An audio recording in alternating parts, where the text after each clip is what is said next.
Clôture en beauté du mois de mars au sein de Convention démocratique du peuple qui a honoré les femmes en présence du président national de ces partis de l'Union sacrée. Plusieurs sujets ont été abordés, notamment l'implication des femmes dans la guerre dans l'Est, mais aussi l'usage du numérique pour promouvoir les droits des femmes, la dignité et l'autonomisation. Le député national Simon Moulamba, président du CODEP, a encouragé les femmes à présenter leur candidature aux élections à venir.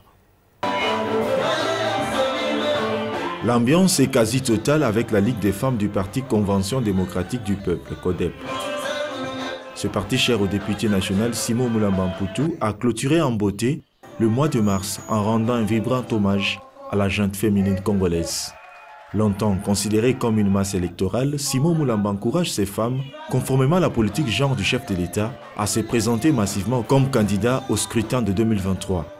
Au lieu qu'il soit un mois pour fêter, pour danser, que ça soit une occasion pour vous, pour sensibiliser non seulement Issa Kinshasa, à l'intérieur du pays, aller même dans des villages. Nous voudrons que le mandat, la législature prochaine, que nous puissions atteindre un taux plus élevé de mamans à l'Assemblée nationale. Le chef de l'État a fait sa part. Il ne faut pas attendre souvent que vous soyez nommé.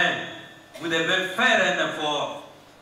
Actualité oblige. S'agissant de l'agression rwandaise dans l'Est, sous couvert du M23, la CODEP s'aligne derrière le FRDC pour la restauration de la paix dans l'Est. Dans son mot, la présidente des Ligues des femmes de CODEP a apporté le soutien de la femme de ce parti au vaillant FRDC, engagé au front pour contrer les M23 en vue de ramener la paix.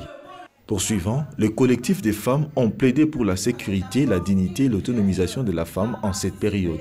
Une lutte que CODEP en fait sien. Consciente de la complexité de cette situation et fatiguée de voir le calvaire que vivent nos compatriotes, surtout nos mères, nos sœurs et nos filles de l'Est de la République démocratique du Congo, qui sont les premières victimes de cette guerre, nous nous alignons derrière le chef de l'État, son Excellence Félix Antoine Tshisekedi Tshilombo, qui ne baisse pas les bras en multipliant des démarches et stratégies afin de mettre fin à cette guerre qui n'a fait que trop durer pour restaurer la paix sur toute l'étendue du pays. Implanté dans le Congo, CODEP, en tant que parti membre de l'Union sacrée, est à pied d'œuvre pour donner une majorité parlementaire à Félix Tshisekedi pour un second mandat.